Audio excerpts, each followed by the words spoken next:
అందరికీ నమస్కారం. నా పేరు రమ. శాడిస్ట్ హస్బెండ్ 7వ భాగం. రచయిత తనూషారెడ్డి గారు. చేసేదేమీ లేక పెళ్లి చూపులైపోయిన వెంటనే ఆఫీస్కు వెళ్ళి ప్రజెంటేషన్ ఇస్తే సరిపోతుందనుకొని టెన్షన్ ఫ్రీ అవుతూ రూమ్కి వెళ్ళి ఫ్రెష్ అయ్యి ఎప్పట్లాగే తను పెరట్లో పెంచిన మొక్కల మధ్య కూర్చొని కాఫీని ఎంజాయ్ చేస్తూ ఉంటుంది. ఎర్లీ మార్నింగే తను అలవాటు ప్రకారం త్వరగా లేచిన అను పూజ చేసుకొని రెడీ అవుతుంది. ముఖేష్ అతని ఫ్యామిలీ కార్లో దర్జాగా దిగుతూ అంబానీ కూడా ఇవ్వని బిల్డప్ ఇస్తూ అను మిడిల్ క్లాస్ ఇల్లు చూసి మొహం చిట్లిస్తూ ఇంట్లోకి అడుగు పెడతారు. అప్పటికే 10 అవుతుంటే క్రిష్ కూడా ఆఫీస్కి చేరుకొని ఖాళీగా లాక్ చేసి ఉన్న అను క్యాబిన్ వైపు కళ్ళు రెండు చిన్నవిగా చేసి చూస్తాడు.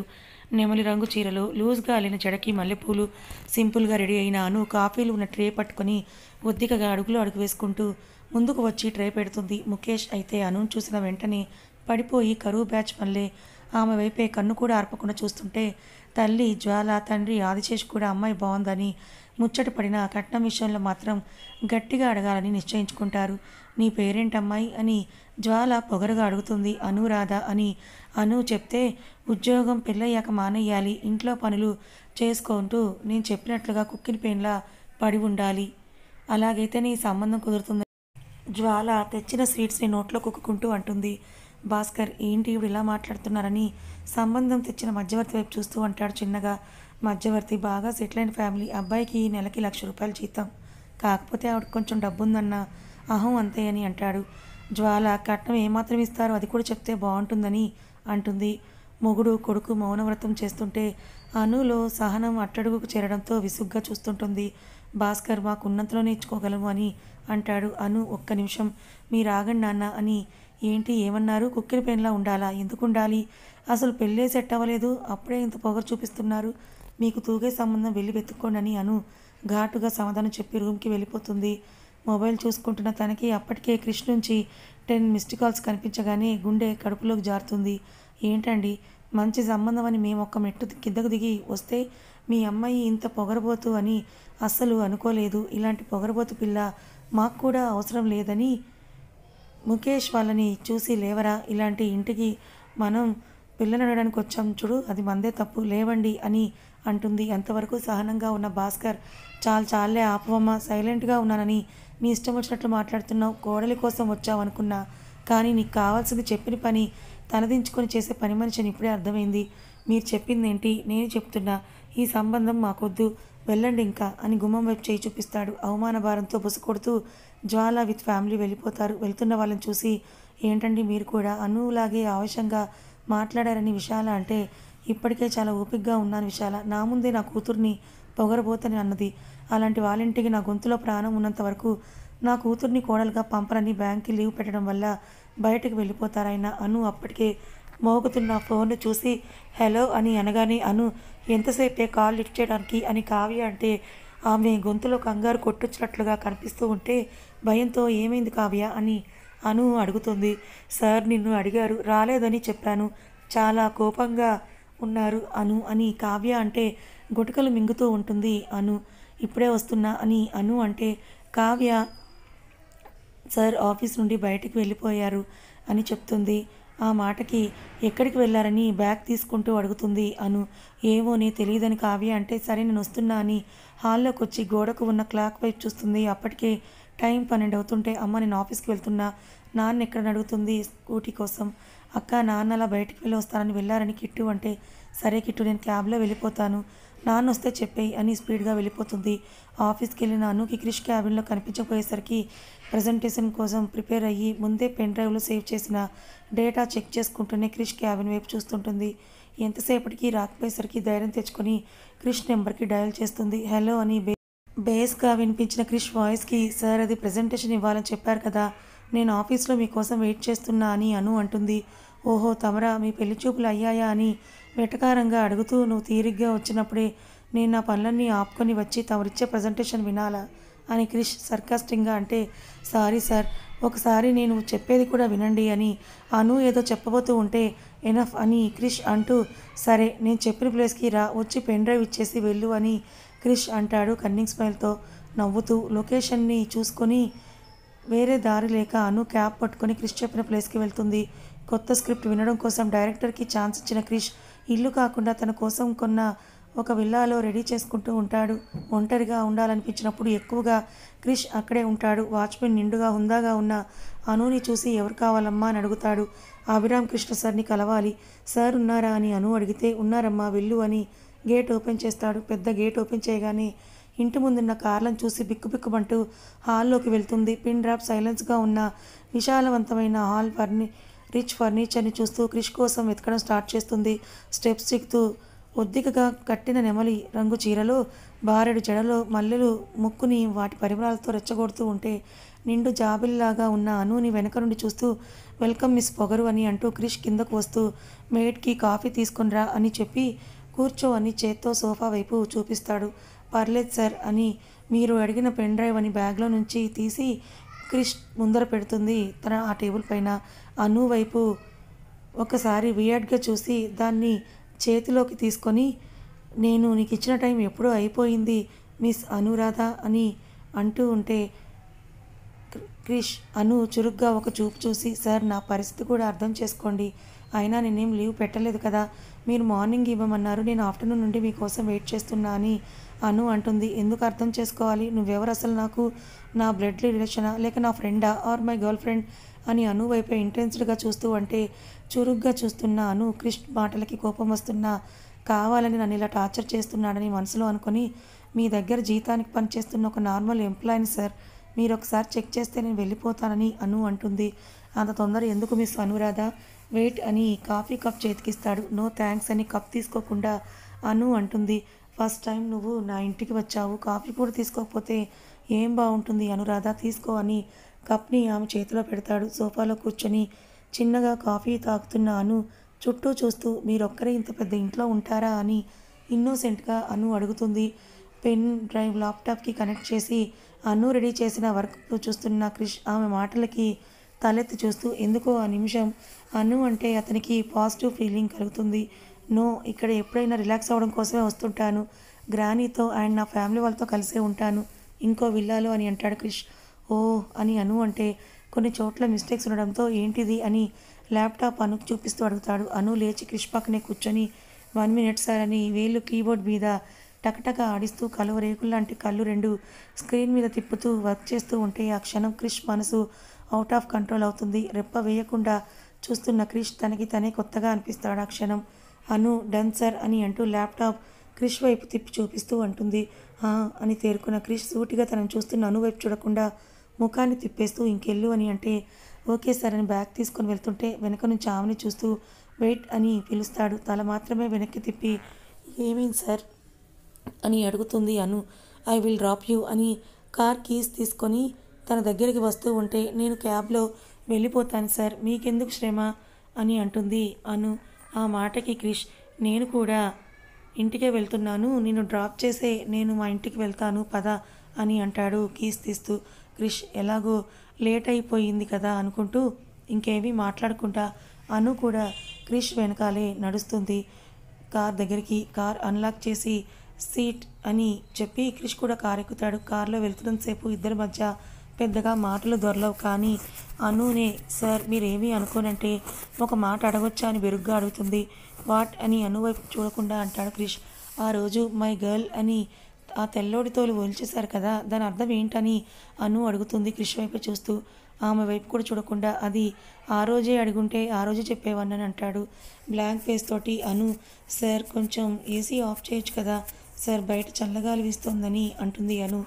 ఆమె వైపు ఒకసారి చూసి ఏసీని ఆఫ్ చేసి విండో గ్లాస్ కిందకి దించుతాడు. చల్లని గాలి తాకి అను ముంగుర్లు ఆమె మొహాన్ని తాకి అల్లరి పెడుతూ ఉంటే విండో వైపే చూస్తూ చీకట్లు కమ్ముకొని ఉన్న రోడ్స్ను చూస్తుంటుంది. క్రిష్ తన ఇంటి ముందు ఆపితే thanks for the dropping sir అని చెప్పి తన బ్యాగ్ తీసుకొని బాయ్ సార్ అని కాలి కింద చిక్కుకున్న కుర్చీళ్ళు సరి చేసుకొని ముందుకు ఉన్న జడని వెనక్కి రెట్టి కిందకి దిగుతుంది. కళ్ళతోనే స్కాన్ చేస్తున్న క్రిష్ అతని చూపులు తనని గుచ్చుకోవడంతో తల తిప్పి క్రిష్ వైపే చూస్తుంది. అతని షార్ప్ చూపులకి గుండెదడ పెరిగితే అతని చూపు మాత్రం ఆమె నడుము మీద ఉండడం గమనిస్తుంది. రెప్ప కూడా వెయ్యనీయదు. ఎక్కడ చూస్తున్నాడు అని అను కిందకి చూస్తే శారీ కొంచెం పక్కకి జరిగి నడుపు వంపు మాత్రమే కనిపించి కనులు వించేస్తుంటే చటుక్కున ఊర్సెచ్చినోడా నువ్వు మారవా అనుకుంటూ కార్ దిగి వడివడిగా అడుగులు వేసుకుంటూ ముందుకు వెళ్ళిపోతుంది. సైడ్ స్మైల్ తోటి కార్ని తిరిగి ఇంటికి తిప్పుతాడు క్రిష్. శాన్వి కంటిన్యూస్గా కాల్ చేస్తుంటే విసుగ్గా ఫీల్ అవుతూ కట్ చేస్తాడు. గ్రానీ క్రిష్ రూమ్లోకి వచ్చి కన్నయ్య అని ప్రేమగా పిలుస్తుంది. చెప్పు గ్రానీ అని క్రిష్ టీ షర్ట్ స్లీవ్స్ పైకి లాక్కుంటూ అడుగుతాడు. నీకు ఊహ తెలిసినప్పటి నుండి మీ అమ్మ మీద కోపాన్ని పెంచుకొని నాతోనే పెరిగి నీ కాళ్ళ మీద నువ్వు నిలబడ్డావు, కానీ పెళ్లి మీద ప్రేమ మీద నమ్మకం లేక పెళ్ళంటేనే చిరుబురులాడతావు. ఈ సంవత్సరమైనా పెళ్లి చేసుకోరా, నా ఊపిరి పోకముందే నిన్ను పెళ్లి కొడుకులా చూడాలని ఉంది అభి. పైగా నీ తర్వాత పుట్టిన వంశీ కూడా ఉన్నాడు, వాడు నువ్వు చేసుకుంటేనే కానీ చేసుకోను అని మొండిగా ఉన్నాడు నాన్న అని కన్నీరు పెట్టుకుంటుంది. లక్ష్మీకాంతం బామ్మ గ్రానీ ప్లీజ్ ఏడవకు, ఐ హేట్ టీయర్స్ అని విసుగ్గా చెప్తూ ఫైన్ చేసుకుంటాను, కానీ నా మనసుకి అనిపించినప్పుడు అని అంటే ఆ మాటైనా అన్నాడు చాలు అని అనుకొని సరే నాన్న అని జ్యూస్ గ్లాస్ క్రిష్ చేతికిచ్చి వెళ్ళిపోతుంటే గ్రానీ 1 మినిట్ అని ఇదే లాస్ట్ టైం, ఇంకొకసారి మీ కోడల ప్రస్తావన దగ్గర తీసుకొని రాకు గ్రానీ అని క్రిష్ అంటే తను నిన్ను కన్న తల్లి నాన్న, నిన్ను దూరం చేసుకొని తను కూడా బాధపడుతుంటుంది అభి అని గ్రానీ అంటే బుల్షిట్ గ్రానీ, తను మీకు మంచిది అవ్వచ్చు బట్ నాకు కాదు. డాడ్ని మోసం చేసి విడాకులు ఇచ్చేసి నన్ను కూడా వద్దనుకొని వెళ్ళిపోయింది. తన వల్ల డాడ్ ఎంత సఫర్ అయ్యారో నీకు తెలియదా గ్రానీ అని క్రిష్ కోపంగా అరుస్తాడు. తనున్న ఆవేశంలో ఇప్పుడు ఏం మాట్లాడినా వేస్టే అనుకొని లక్ష్మీకాంతం గారు సైలెంట్గా వెళ్ళిపోతూ నా ప్రాణం పోయేలోపు మీ తల్లి కొడుకుని కలిపి తన బాధ తీరుస్తానవి అని అనుకుంటుంది. పెళ్ళి అని ఆలోచిస్తున్న క్రిష్కి టక్కున గుర్తొచ్చిన రూపం అను. ఆ పొగరు చాలా డిస్టర్బ్ చేస్తోంది అనుకుంటూ చీరలు అమ్మాయిలు ఇంత అందంగా ఉంటారా అని అనుకొని నిద్రకు ఉపక్రమిస్తాడు క్రిష్. ఇంటికి వచ్చిన అనుని చూసి భాస్కర్ ఏమ్మా అను లీవ్ పెట్టానని అన్నావు కదా, మరి ఆఫీస్కి వెళ్ళావేంటి అని అడుగుతాడు. అవును, కానీ నేను అర్జెంటుగా ప్రజెంటేషన్ ఇవ్వాల్సి వచ్చింది నాన్న, టైంతో ఇవ్వకపోతే మా బాస్కి చాలా కోపం వస్తుంది నాన్న, అందుకే వెళ్ళిపోయానని అను అంటుంది. విశాల డల్గా ఉండడం చూసి ఏమైందమ్మా, మార్నింగ్ జరిగిన దాని గురించే ఇంకా బాధపడుతూ ఉన్నావా అని అను అడుగుతుంది. ఆడపిల్లని కన్న తల్లిదండ్రులకు పెళ్లి చేసి అత్తింటికి పంపేంత వరకు బాధ కాక ఇంకేముంటుంది అను అని విశాల అంటుంది. అమ్మ మీకు నేను భారంగా ఉంటే చెప్పు, నేను ఇప్పుడే ఇల్లు వదిలేసి వెళ్ళిపోతాను, అంతేకాని ఇలా మాట్లాడి నన్ను బాధ పెట్టకని విసురుగా జడని వెనక్కి విసిరి రూమ్లోకి వెళ్ళిపో తలుపు బిగించుకుంటుంది అను. ఇప్పుడు నేను ఏమన్నానని దానికంత కోపం అండి విశాల భాస్కర్తో అంటుంది. విశాల ఎప్పుడు ఏం మాట్లాడాలో కూడా నీకు తెలియదు చూడు, నీ వల్ల అమ్మాయి ఏం తినకుండానే వెళ్ళిపోయింది, ఏమీ మాట్లాడకుండానే వెళ్ళిపోయింది, వెళ్ళి కనీసం గ్లాస్ పాలు తీసుకొనిరా అని చెప్పి భాస్కర్ స్వయంగా అమ్మ అను అని తలుపుని తడతారు. డ్రెస్ చేంజ్ చేసుకుని బెడ్ మీద మూడెంక వేసుకున్న అను తండ్రి గొంతు విని తలుపు తీస్తుంది. వాడిపోయిన కూతురి ముఖం చూసి ఇలా రామ్మ అని పెరట్లో తనకిష్టమైన మొక్కల మధ్య కూర్చోబెట్టుకొని మీ అమ్మ నీ మీద ప్రేమతో ఎలా మాట్లాడాలో తెలియక అలా అనేసిందిరా, నువ్వేం బాధపడకు తల్లి, మా బిడ్డకు మంచి మనసున్నవాడే భర్తగా వస్తాడని మాటల్లో పెట్టి తన చేత పాలు తాగిస్తాడు భాస్కర్. తండ్రి ఒళ్ళో పడుకొని కబుర్లు చెప్పుకుంటూ ఆ రాత్రిని దాటేస్తుంది అను. క్రిష్ కూడా 2 పెగ్స్ కొట్టి అతని అలవాటు ప్రకారం షర్ట్లెస్గా పడుకుంటాడు. నెక్స్ట్ డే మార్నింగ్ ఎప్పట్లా మెడలో ఐడి కార్డ్ వేసుకొని ఇక్కత్ కాటన్ చుడిదార్ రెడీ అయిన అను క్రిష్ క్యాబిన్లోకి వస్తుంది. ఫోన్ మాట్లాడుతూనే అను నుండి రోజ్ పెటల్స్ ఫ్రేగ్రెన్స్ అతని ముక్కును తాకి అప్రయత్నంగానే డోర్ వైపు చూస్తాడు. అదే టైం అను కూడా డోర్ తీసుకొని రావడంతో ఇద్దరు చూపులు కలిసిన వేళ అనులో హార్ట్ బీట్ పెరుగుతుంది. అతని చూపులు అనుని కింద నుండి పై వరకు తడుముతూ ఉంటే తడబడి గుడ్ మార్నింగ్ సార్ అని చెప్పి టుడే మీకు బోర్డ్ మీటింగ్ ఉంది అండ్ ప్రాజెక్ట్ కూడా రెడీ చేశాను, మీరు పర్మిషన్ ఇస్తే కాన్ఫరెన్స్ హాల్లో ప్రజెంటేషన్కి ప్రిపేర్ చేస్తాను సార్ అని అను అంటుంది. వెల్ ఈరోజు నాకు మూడ్ లేదు, రేపటికి నీ ప్రజెంటేషన్ రెడీ చేసుకో అని కేర్లెస్గా అంటాడు క్రిష్. అతని మాటలకి కోపం రావడంతో నిన్న ప్రజెంటేషన్ అని నన్ను టార్చర్ చేసి ఈరోజు మూడ్ లేదని సెకలు పడుతున్నాడు శాడిస్ట్ సీఈఓ అని అంటూ మనసులో తిట్టుకొని మీ ఇష్టం సార్ అని అంటూ వెనక్కి తిరిగి వెళ్ళిపోతుంటే ఈరోజు శారీ వేర్ చేయలేదే వై అని యాటిట్యూడ్గా అడుగుతాడు క్రిష్. విసురుగా క్రిష్ వైపు తిరిగి అతని సీట్ ముందుకు వచ్చి అసలేంటి మీ ఉద్దేశం, నా గురించి ఏమని అనుకుంటున్నారు మీరు, నిన్నేదో మా అమ్మ నాకు ఇష్టం లేకపోయినా పెళ్లి చూపులు అరేంజ్ చేసింది కాబట్టి తప్పక కట్టుకున్నాను, అంత మాత్రానికే రోజు కట్టుకోవాలని రూల్ ఏమైనా ఉందా అని చిరుబురులాడుతూ క్రిష్ మీదకు పోతుందాను. రెప్ప కూడా కొట్టకుండా ఆమె వైపే సీరియస్గా చూస్తూ చైర్లో నుండి పైకి లేచి అను వైపే అడుగులు వేస్తాడు. అంతవరకు మంచి ఫైర్ మీద ఉన్న అను క్రిష్ అడుగులు తన వైపుకు పడగానే భయంతో వెనక్కి అడుగులు వేస్తుంటే అతను మాత్రం కొట్టేటట్లుగా తన వైపుకు అడుగులు ముందుకు వేస్తుంటే వెనక్కి వెళ్ళిన అను గోడకు లాక్ అవుతుంది. అటువైపు ఒక చెయ్యి ఇటువైపు ఒక చెయ్యి వేసి అనుని ఇంచు కూడా పక్కకు కదలనివ్వకుండా లాక్ చేసేసి ఆమెని టచ్ చేయకుండా ఇంచు దూరంలో ఆమె పెదవుల వైపు చూస్తూ, నువ్వు శారీ వేర్ చేసిన ప్రతిసారి నా టార్గెట్ మిస్ అవ్వదు అని డ్రెస్ మీద ఫిట్గా కనిపిస్తున్న నడుము షేప్ మీద చూపు నిలుపుతాడు. దెబ్బకి అనుకి గుండె కాస్త కడుపులోకి జారి గుండె ఆగినంత పనవుతుంది. అను మనసులో సచ్చినోడా, వీడి చూపులన్నీ తేడానే అని అనుకుని పక్కకి జరగాలని ట్రై చేస్తుంది. కానీ క్రిష్ ఇంచు కూడా పక్కకి జరగనివ్వడు. కోపంగా ఉన్న కళ్ళతో క్రిష్ వైపే చూస్తూ పక్కకు జరగండి, నేను వెళ్ళాలి అని అంటుంది. నేను పర్మిషన్ ఇస్తేనే వెళ్ళాలి, నేను పిలిచిన నెక్స్ట్ సెకండ్ నా ముందే ఉండాలి, కాదని ఇలా నోరేసుకొని వాగుతూ నన్ను రెచ్చగొడితే ఎఫెక్ట్ ఇలాగే ఉంటుంది, మైండ్ ఇట్ అని చెప్పి కూల్గా సిగరెట్ వెలిగించుకుంటూ పర్సనల్ రూమ్లోకి వెళ్ళిపోతాడు. గుండె మీద చెయ్యేసుకొని పెరిగిన గుండె దడ తగ్గించుకుంటుంది అను. లంచ్ టైం అవ్వడంతో క్రిష్కి లంచ్ వడ్డిస్తే క్రిష్ తనదైన స్టైల్లో అను ఓపికకి పరీక్ష పెడతాడు. ఈసారి మనసులో బూతులు కూడా తిట్టుకొని అతను తినే వరకు అక్కడే ఉండి తన లంచ్ బాక్స్ తీసుకొని క్యాంటీన్ వైపు వెళ్తూ ఉంటే, క్రిష్ నాకొక్కడికే లంచ్ బాక్స్ తెప్పించలేదు, నీకు కూడా కలిపే వచ్చింది, సో నోరు మూసుకొని తిను అని కసురుతాడు క్రిష్. నోరు మూసుకొని ఎలా తింటారు సార్ అని వెటకారంగా అంటుందను. ఏంటి సెట్ అయ్యరా, నీకు సెట్ కావు, కానీ బుద్ధిగా 10 మినిట్స్లో తినేసి వస్తే నేను బయటికి వెళ్ళాలి అంటాడు క్రిష్. వెళ్ళండి సార్, దానికి నా పర్మిషన్ ఎందుకు అని అను అంటే అను వైపు వియర్డ్గా చూసేసరికి వెళ్తున్నా సార్, ఎందుకంత కోపం అని తుర్రున వెళ్ళి ప్లేట్ తీసుకొని తినడం స్టార్ట్ చేస్తుంది. క్రిష్ పెదవుల చిన్న నవ్వు అలా వచ్చి అలాగే మాయమవుతుంది. అది అను మిస్ అవుతుంది. కర్రీస్ బాగా ఉండడంతో మామూలు కంటే 2 ముద్దలు ఎక్కువ తిని క్యారేజ్ని క్లీన్ చేసి పర్సనల్ రూమ్ కూడా క్లీన్ చేసి రూమ్ని ఫ్రెషనర్ ఆన్ చేసి తను తెచ్చుకున్న బాక్స్ని ప్యూన్కి ఇస్తుంది. అను క్రిష్ చెప్పినట్లుగా 10 నిమిషాల్లో క్యాబిన్లోకి వస్తూ సార్ అని పిలుస్తుంది. టేబుల్ మీద ఉన్న ఫైల్స్ చెక్ చేస్తున్న క్రిష్ అను వైపు చూసి గుడ్, కమ్ విత్ మీ అని అంటూ ముందుకు వెళ్తూ ఆ ఫైల్స్ కూడా తీసుకొనిరా అని చెప్పి కార్ కీస్ని చేతితో గాల్లో తిప్పుకుంటూ బయట కార్డర్లోకి వెళ్ళిపోతాడు. నేను ఎందుకు రావాలని అడిగే ఛాన్స్ కూడా అనుకి ఇవ్వకుండా క్రిష్ వెళ్ళేసరికి అను ముక్కుపూటాలు ఎగరేస్తూ నన్ను సాధించడమే ఈయన లక్ష్యంగా పెట్టుకున్నారు, శాడిస్ట్ అని తిట్టుకుంటూ ఫైల్స్ అన్నీ మోసుకుంటూ తన బ్యాగ్ మొబైల్ తీసుకొని కార్ దగ్గరికి వెళ్తుంది. అను కోసం కార్లో వెయిట్ చేస్తున్న క్రిష్ అను రాగానే ఎంతసేపు వెయిట్ చేయాలి నీ కోసం అని కసిరి తను కూర్చోగానే కార్ని ముందుకు పోనిస్తాడు. సార్ ఇంతకు ఎక్కడికో చెప్పనే లేదు అని అంటుంది. అను క్రిష్ వైపే చూస్తూ చెప్పకుంటే రావా అని సీరియస్గా కార్ డ్రైవ్ చేస్తుంటాడు. రాన్రా పొగరు పట్టిన పొగరబోతా అని పైకి అనాలని ఉన్న పైకి అనే ధైర్యం లేక మనసులోని తిట్టుకొని సాటిస్ఫై అవుతుంది. అను గొనుక్కుంటే కారులో నుంచి బయటకి తోసేస్తానని క్రిష్ గట్టిగా వార్నింగ్ ఇవ్వడంతో నా మనసులో అనుకున్నది బయటికిలా తెలిసింది అనుకొని క్రిష్ వైపే చూసి హిహి అని ఒక పిచ్చి నవ్వు నవ్వి సైలెంట్ అయిపోతుంది. అను కారు నేరుగా టెండర్ ఆఫీస్ ముందే ఆగడంతో అను కార్ దిగుతుంది. క్రిష్ కూడా లోపలికి వెళ్ళి లాస్ట్ మినిట్లో టెండర్ గెలుస్తాడు, కంగ్రాట్స్ సార్ అని అంటూ అందరూ పొగుడుతూ ఉంటే కళ్ళు మాత్రం జలస్తో కోపంతో రగిలిపోతూ ఉంటాయి. అతనే కర్ణ. క్రిష్ కంపెనీలో అడుగు పెట్టకముందు కర్ణ కంపెనీ అప్పటి వరకు టాప్ 1లో ఉంటే క్రిష్ హ్యాండ్ ఓవర్ చేశాక టాప్ 2లోకి వెళ్తుంది. అది మాత్రమే కాక క్రిష్కి కర్ణ ఇద్దరు ఒకే కాలేజ్లో చదువుకున్న అక్కడి నుండే వీరిద్దరి మధ్య వైరం మొదలై రాను రాను కర్ణకి క్రిష్ ఇండస్ట్రీలో స్టార్ హీరోగా ఎదగడంతో పాటు కంపెనీని కూడా సక్సెస్ఫుల్గా రన్ చేయడం మింగుడు పడక క్రిష్ అంటేనే విపరీతమైన అసూయ ద్వేషం పెంచుకుంటాడు కర్ణ.